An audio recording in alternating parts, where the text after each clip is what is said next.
This is the European edition of Breaking Banks, the world's #1 FinTech podcast and radio show. We bring you the European unicorns, startups, founders, regulators, and leaders innovating the rapidly evolving FinTech scene today. A truly localized podcast with both English and local language content, with some of the world's most well-known hosts and influencers in the FinTech sector globally. Join us every week as we explore what makes the European Union a phenomenal proving ground for many of the fastest growing FinTech plays in the world today. Okay, let's roll.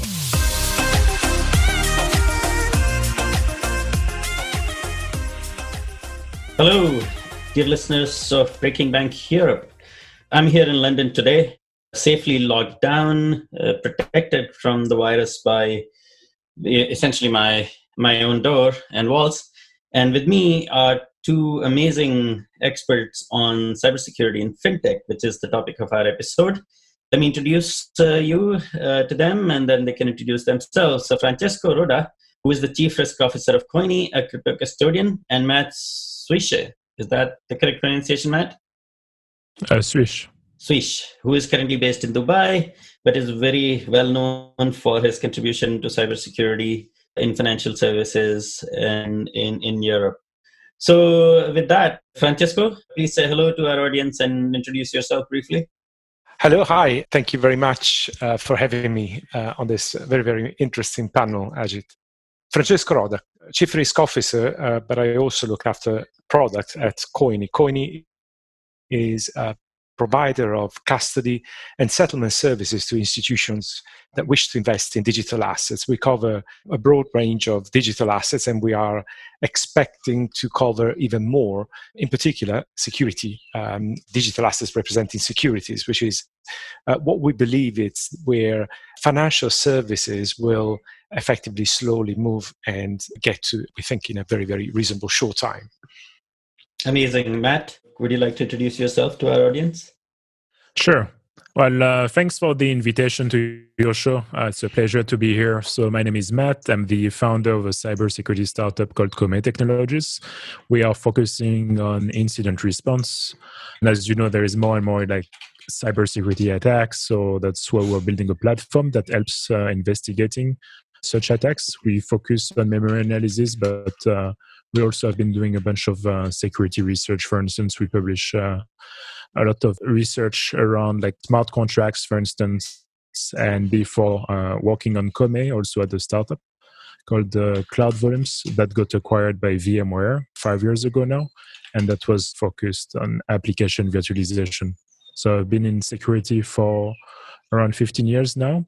I also have a cybersecurity event, and which is also now running online. And yeah, that's pretty much it for what we do and what I do. All right. So that's, today we have a really, really, really interesting topic. As FinTech is essentially changing how financial technology works. We are seeing lots and lots of new and interesting technologies, not just in cryptocurrency, not just in blockchain or AI and cloud. I mean, these are all component technologies. But what's happening fundamentally is that, people's money and their assets are now essentially represented digitally, essentially held by computers. Now, on one hand, that makes it easier for them to access these assets and move them around. Payments have become so much simpler, but it also makes it possible for malicious actors and hackers, people, nation states, and so on, to essentially steal that money. As we come up with new technologies like open APIs and new ways of doing things, it's become more and more important to think about how banks and FinTech firms across the board are protecting two things. The first is client assets, money, wealth, property, everything they own. And the second thing is essentially their data, because data privacy has been a huge issue. And I think, data leakage essentially exposes customers to incidents of fraud and so on and so forth. But with that preamble, Matt, tell us what you're doing, or what, in your knowledge, banks and FinTech firms are doing to protect client data and client assets today. Just a high-level view. Sure. So one of the big things for financial institutions and financial services in general is application security, which you have to dissociate from your traditional IT network. because a lot of banks or like financial institution, everyone is writing their own application, their own software that they want to provide to their customers. And usually that's a pretty big attack vector for attackers. And that's something that keeps growing as an attack vector. So if you're like a financial institution, if you write applications for your customers, but if those applications are not properly like audited because of some internal process, and if you just follow just basic regulation, then usually you will not go like deep enough in terms of like, oh, you're gonna secure those services that you can provide to your customers. So that's one of the aspects that banks are like trying to improve their security. We happen to do some auditing from time to time. But the other thing is, because it's very hard to protect yourself, do you have a strategy in place in case you get hacked? How long is it going to take you to identify that you have been hacked? There's some research from Microsoft that was saying it takes an average of 6 months for an attacker to be discovered once he's in your network. And usually, especially for like complex hacks, attackers would be in your network, in your infrastructure, and they would learn about it before they would do anything.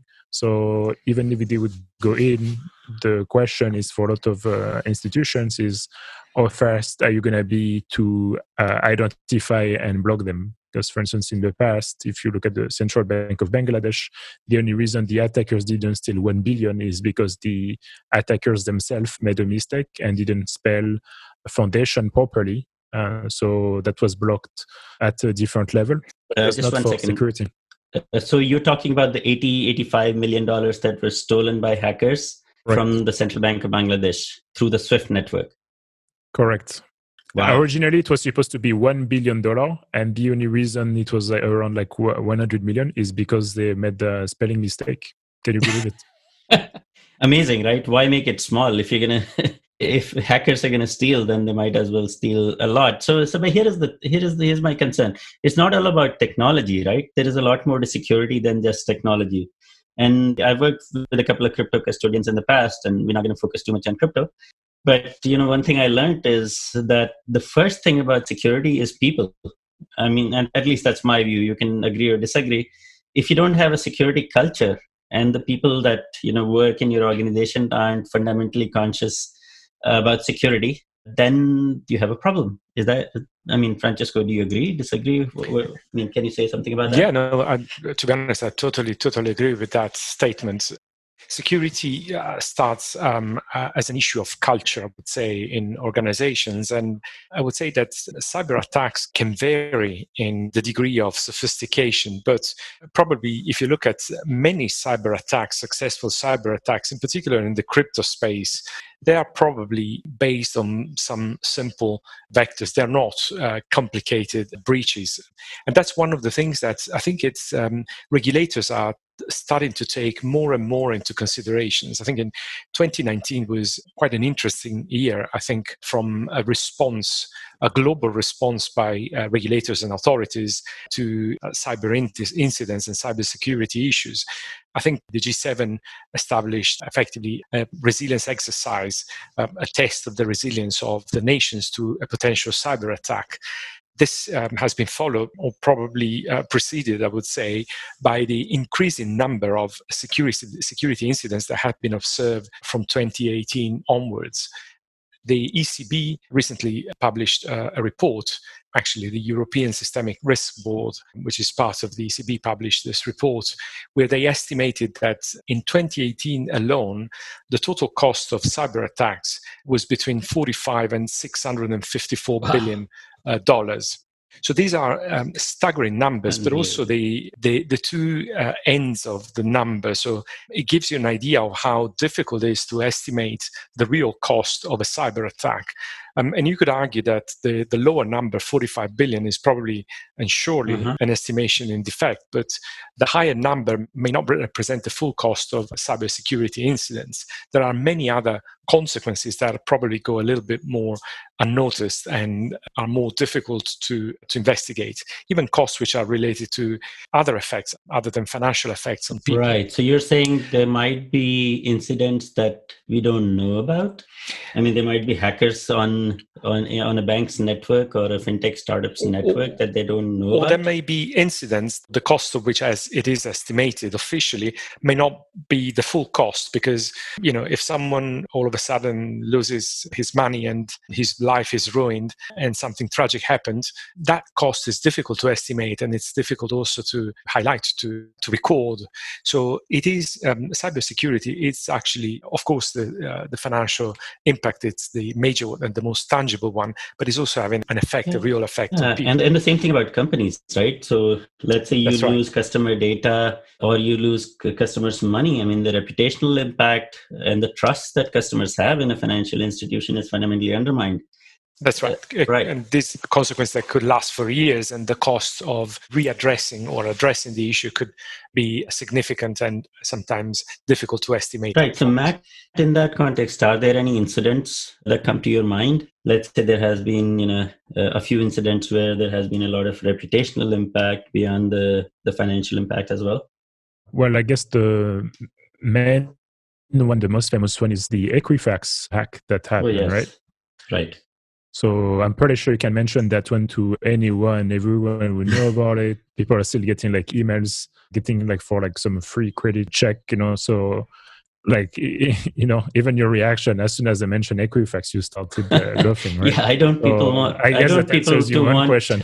To know my credit history. I mean, it's pretty good, but I still don't want them to know all my transactions and everything. Right. So what happened there? How did Equifax hack or leak actually happen?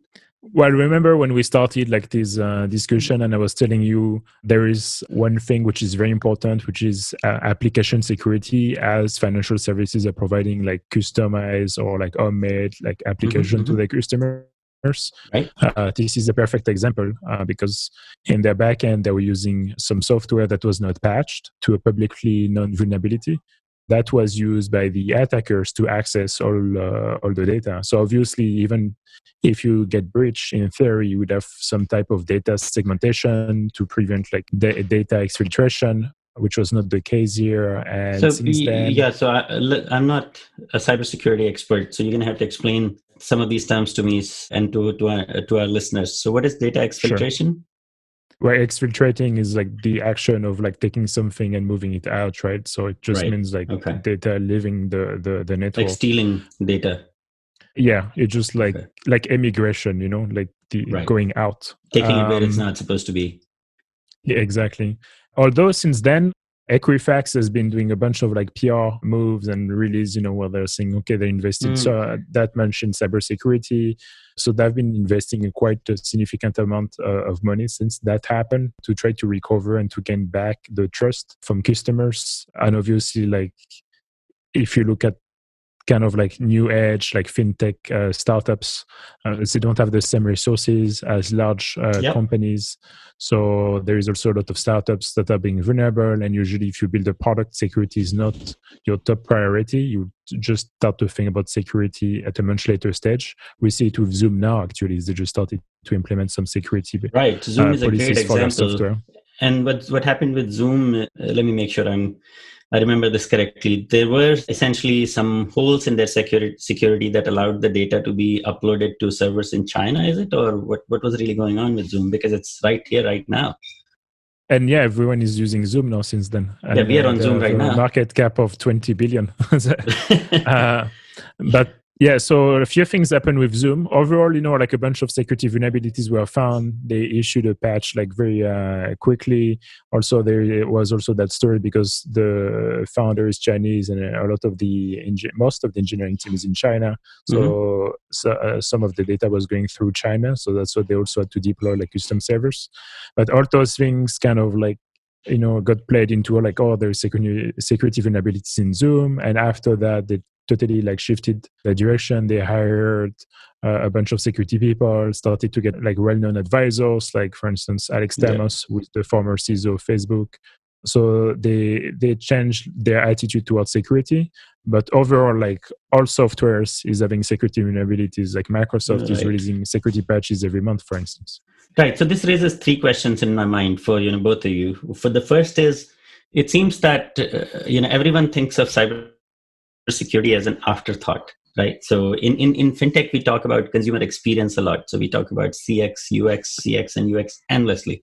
Now, cybersecurity is so fundamental to consumer experience. So everybody wants smooth, frictionless, painless customer experience.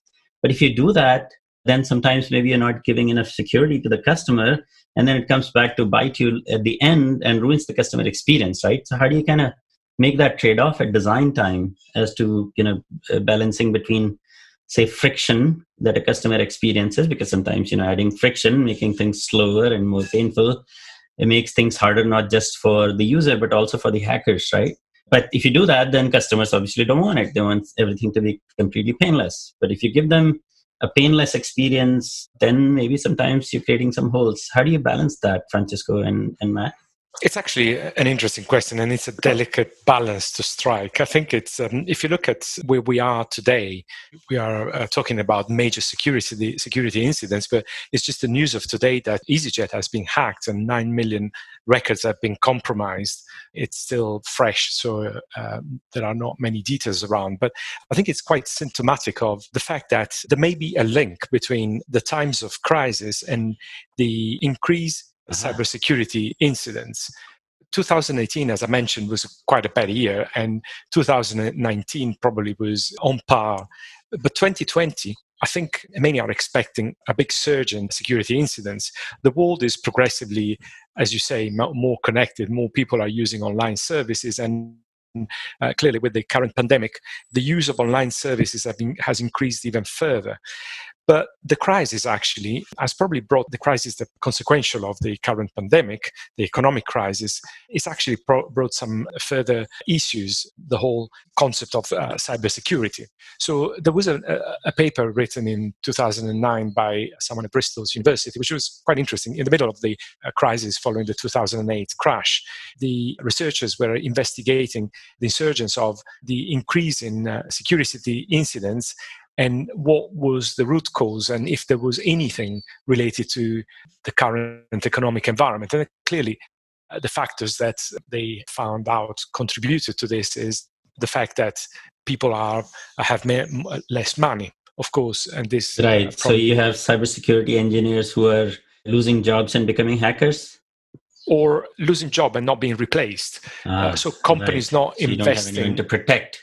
That's right. So not investing enough or not taking the due care. And of course, the crisis effectively implies poverty, and poverty clearly is always an underlying root cause of crime, be it financial crime, cybercrime, or any other type of crime. So if you put these things together, and if you look at the current situation where we are at with the pandemic, I would not be surprised if the results of this quite unique mix would effectively be a substantial increase in so you're saying organizations, especially financial services companies, fintechs, need to be really concerned and really need to be at a heightened level of awareness and readiness at this time because of two or three things. The first is we are actually, everyone is working remotely and is more and more dependent on networks and, connecting from home and so on, which creates more of a broader attack vector, a bigger attack vector. And the second thing is that, fewer people have jobs. So there is more of they might be drawn to,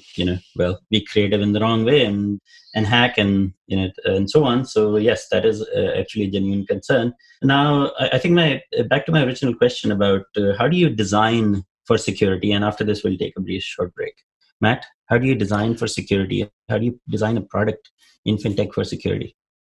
Sure. So to go back to your point about the user experience, it does not have to be frustrating for the user. Most of the time, it will be really invisible to the user. Like the only exception would be like two-factor authentication, where that can be annoying for the user. That would require user interaction to make it more secure. But otherwise, security should not really be like pointing fingers at the user in general, because a lot of it can be done through better design for application security. The IT infrastructure, need to have, some basic policy in place. If a user is compromised, that should not be a threat for the whole organization. If it is, there's something wrong, Right. There's a lot of things around it that if something happens or if you want to prevent like breaches, it should still be like invisible to the user. Because at the end of the day, let's say if you have like 1 million users or 100 million users, you won't be able to train all those users. Same thing with your employees. Whether you have 50 employees or 10,000 employees, you won't be able to train all of your employees. They're going to be making mistakes, and you have to be able to like see them and to prevent them. Or if they make them, you have to make sure that you have a policy in place that it does not become a dramatical problem. Yeah, absolutely. Okay, so that's fantastic. Thank you so much, Francesco and Matt, for those wonderful insights. Let's take a short break. And when we come back, we'll talk about how do you actually measure and control for cyber risk.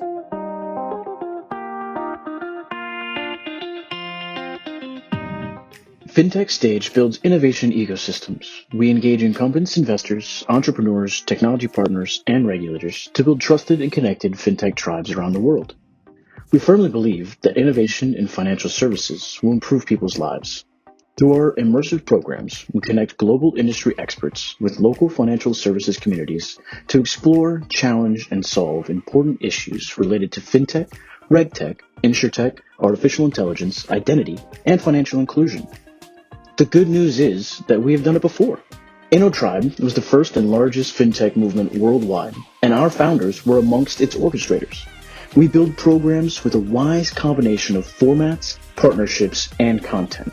It is experience-based, tailor-made, and proven to deliver results. Visit us at fintechstage.com or feel free to send an email to operations@fintechstage.com for more information.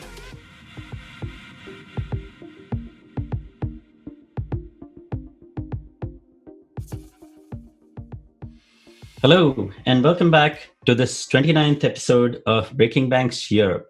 Today we are talking about cybersecurity in FinTech. And this is a really interesting and important topic because it's about protecting your money and your data. So on that note, we're going to ask our experts, Francesco and Matt, how an organization can essentially measure what sort of cyber risk they're exposed to.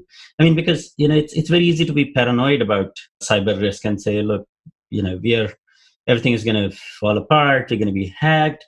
But you can't really innovate in that sort of environment, right? And if you set up firewalls everywhere, you really don't allow engineers to download software, you put controls on everything, then that's the end of innovation. And part of the reason startups do a much better job of innovating is because they don't have to go through 50 approvals before they can play with software.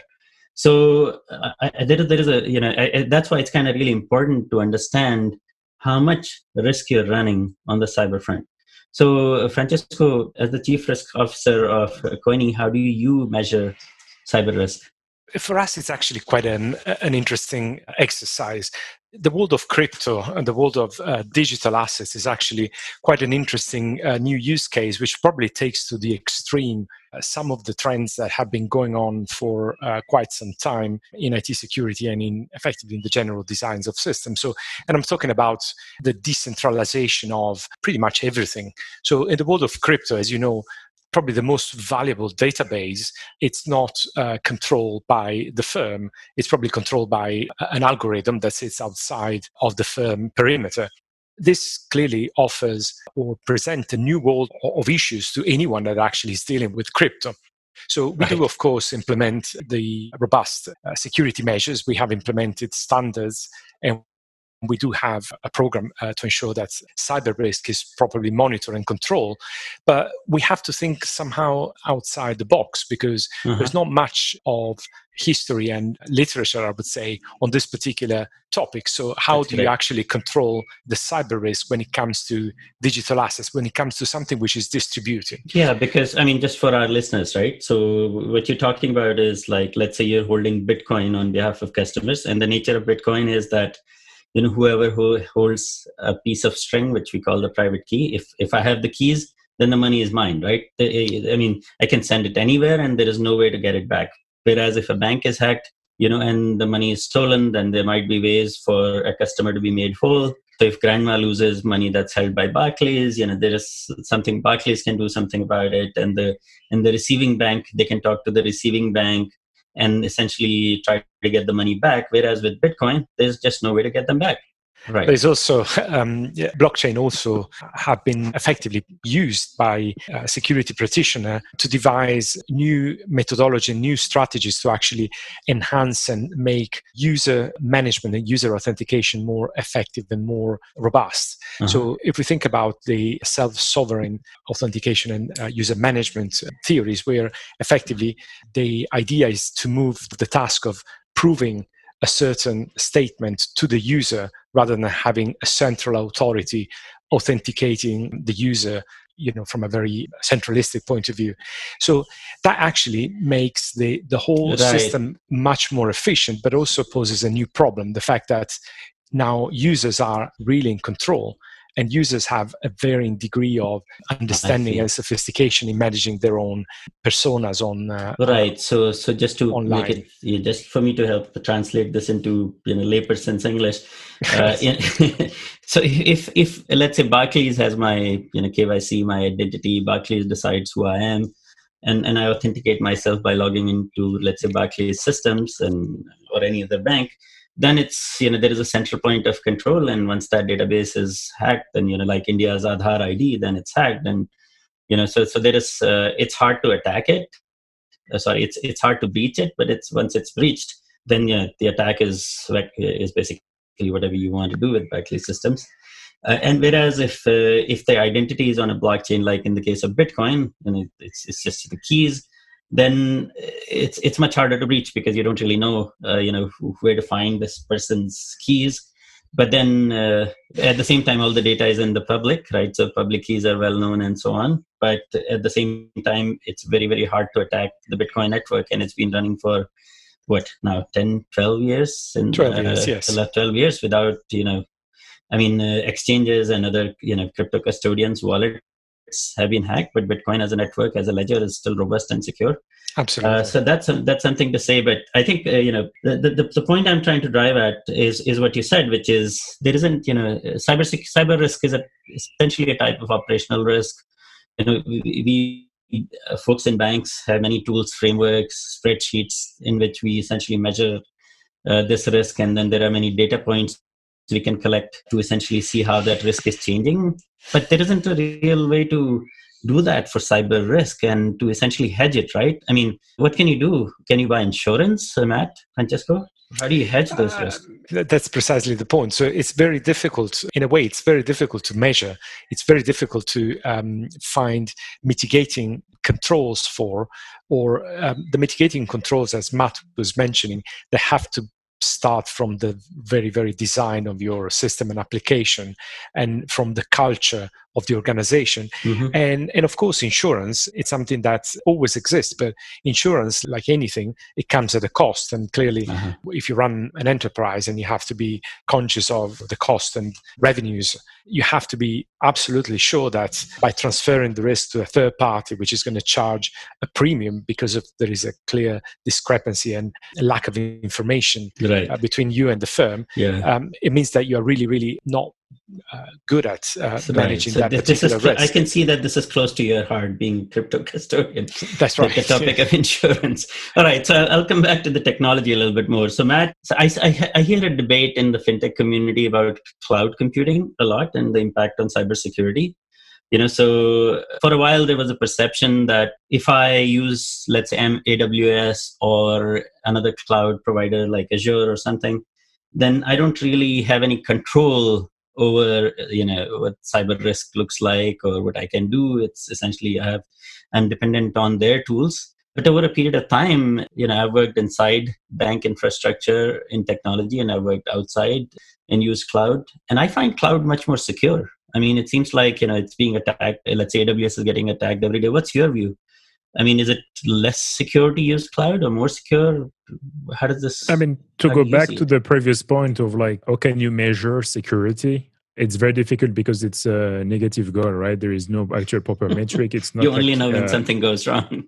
Exactly. So it's not like your an accountant where like, okay, that's so much money is going in. So there's not an actual like unit that can be like specified to it.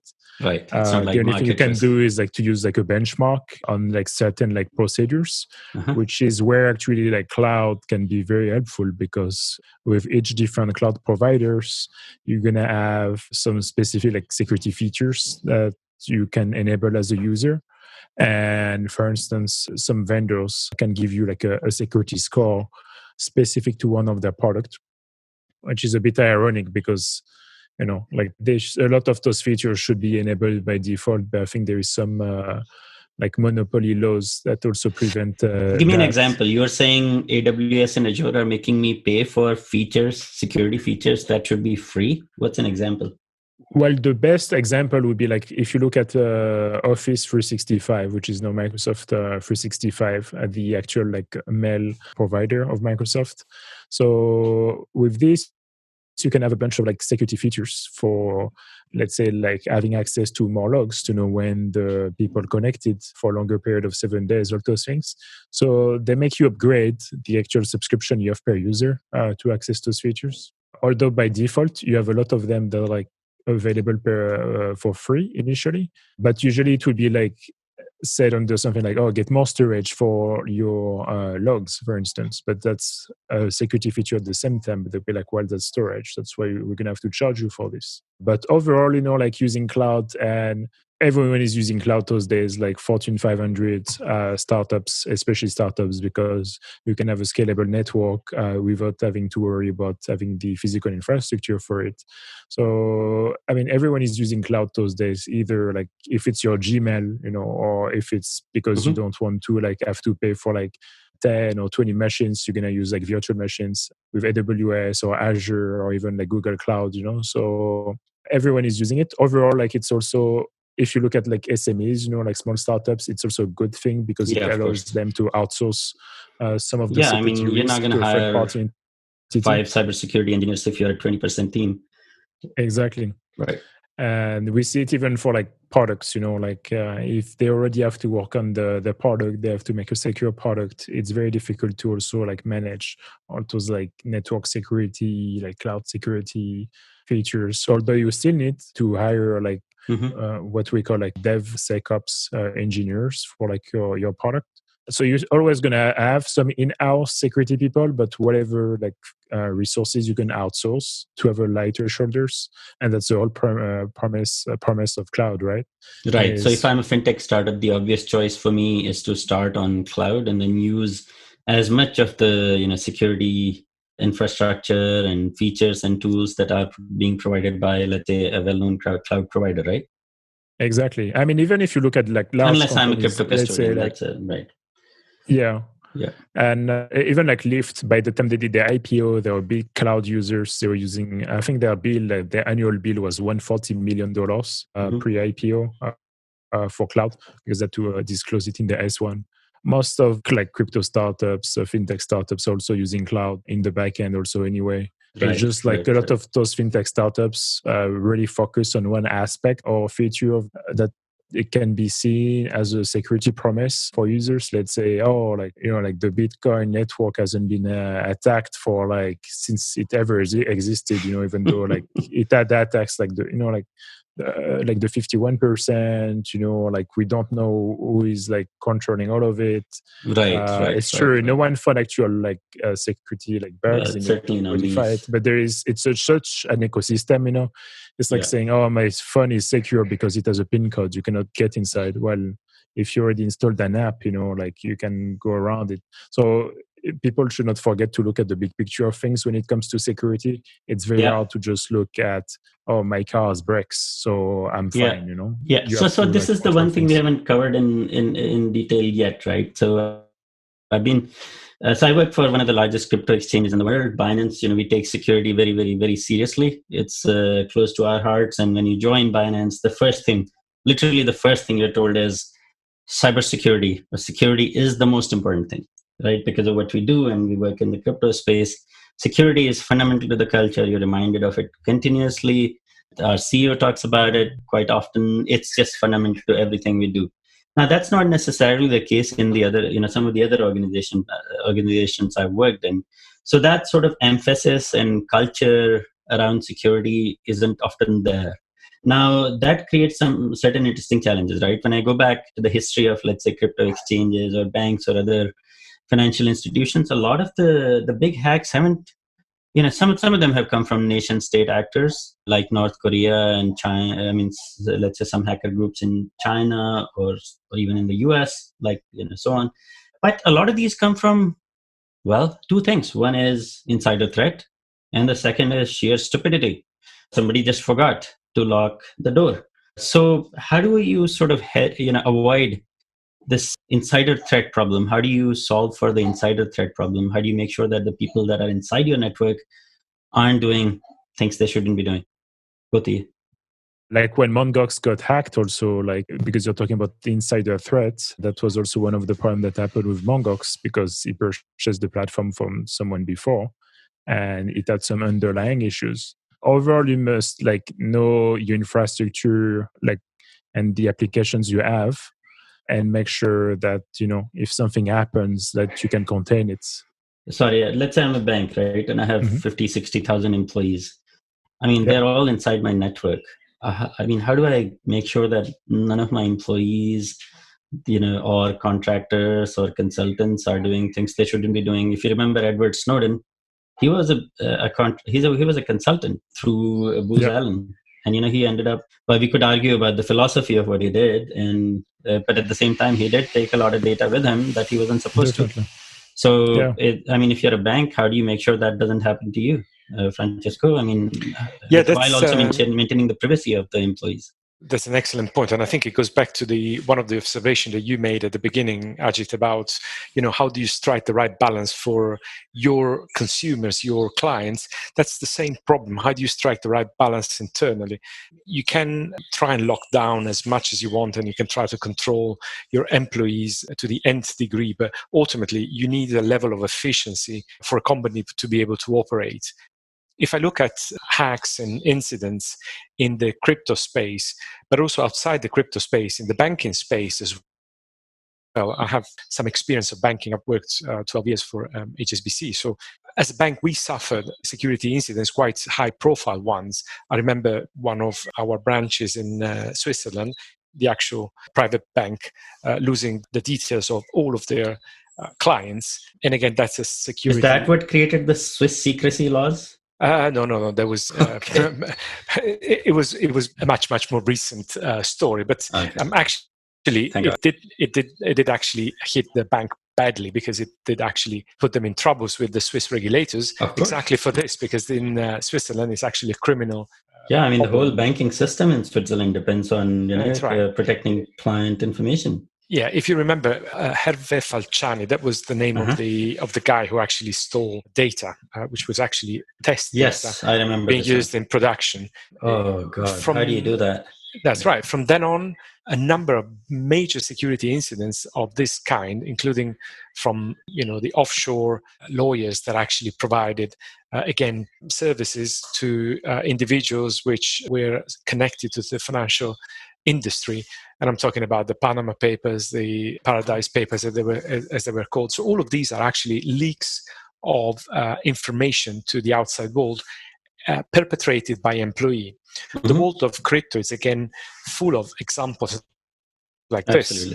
Most of the incidents which I can recall, they actually have some internal. Yeah, we are still trying to figure out if the Quadriga exchange founder is alive or not, right? Because that's right. Yes, that's a very, very unsophisticated and probably there's very little. Right. So I think the point is, we could be looking for a needle in the haystack, trying to deploy the most sophisticated technology to protect assets. Exactly. But sometimes, I mean, in a lot of cases, it's really either insider threats or absolute stupidity. Right, using test data in production that's causing the problems. Yeah, no, that's absolutely right. And trying to strike the right balance, I think it's what makes a company successful with the risk of cybercrime. And I think I go back to the issue of culture. So making sure that your design is robust, starting from the people and starting from the way people think about security. And then this cascades down in everything else you do, including the design of your applications and the design of your internal processes, so that you can actually have appropriate segregation of duties when it's required, where you separate value from people when it's required. I think that's the probably the only key. And there's no magic recipe there.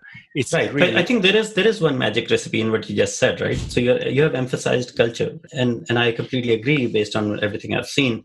Now the culture has to come from the top, right? So the CEO and the top leadership of an organization has to relentlessly emphasize security for the rest of the team, and for thousands of employees and contractors and partners and vendors, to essentially have that security culture and the security mindset. No, I mean, how else is it going to happen?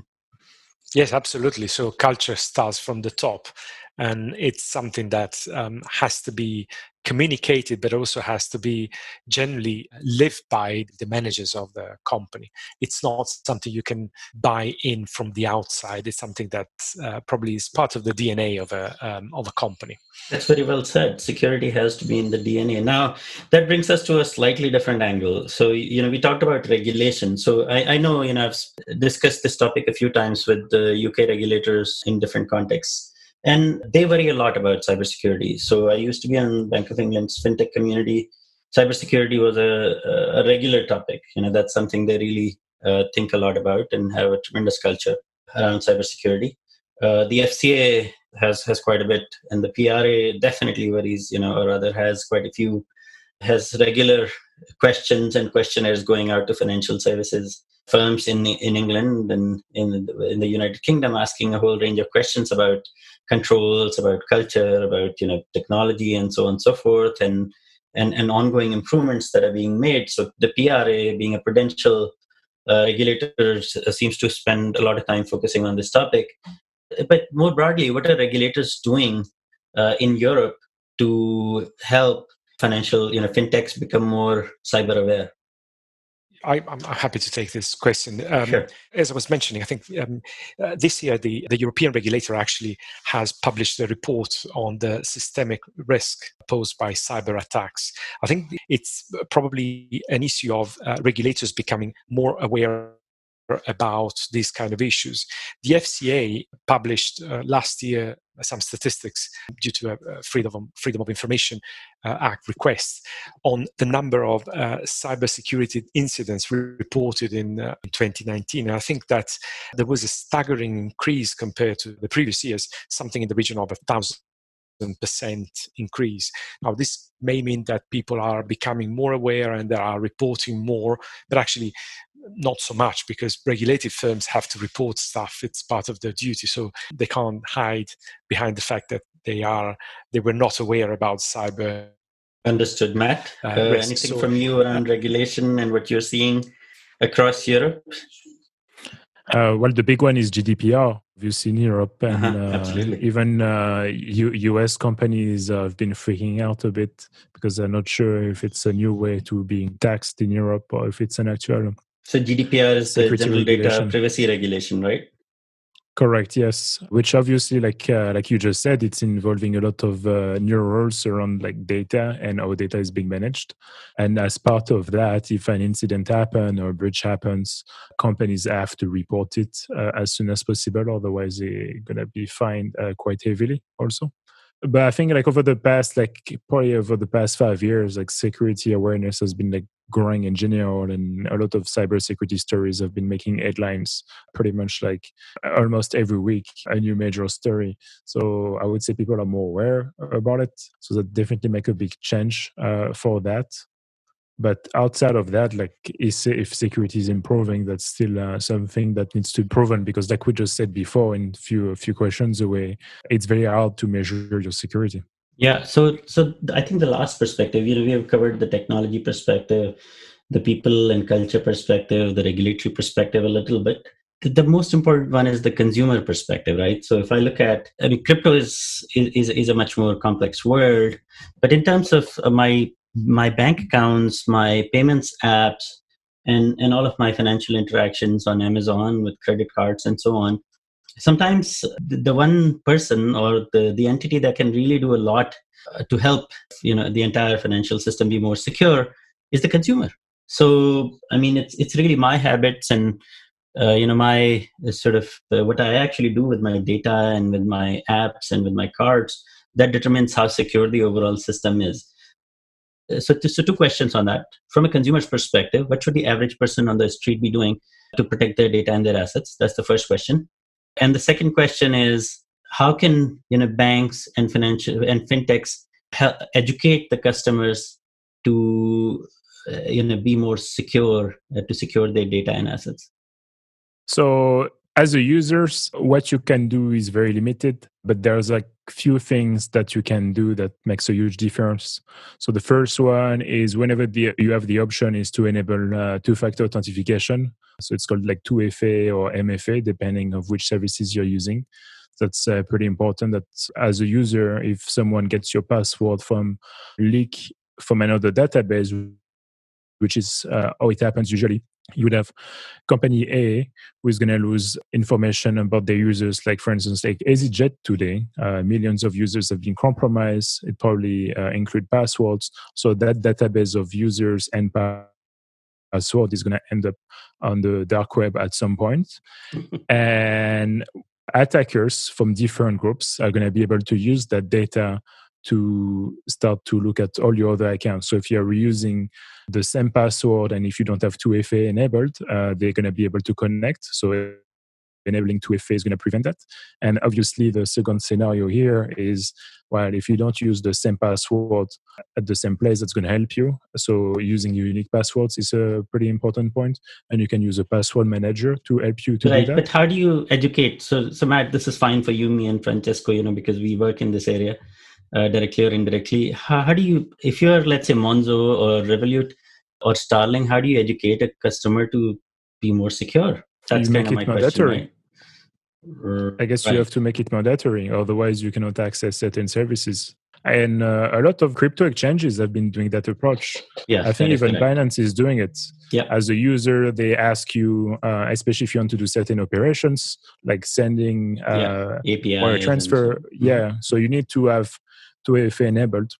Right. And by not giving a choice to the user has to adapt to it. And as a company, you can offset the risk because saying, well, that's the user responsibility. You have to, and if you don't do it, well, you cannot send transfer away. Right. So you have to make some hard choices and really kind of give the customer some tough love while also giving them a good customer experience, depending on how much risk you're running. Right. So last question, and we are coming to the end of the episode. But if I didn't ask about open banking, it's been such a hot topic in Europe, and there have been discussions about things like secure customer authentication.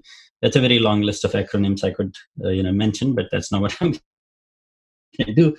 Open banking hasn't really progressed much. I mean, there have been some API companies that like Plaid that was recently acquired in the US for $5.3 billion that have made a lot of progress.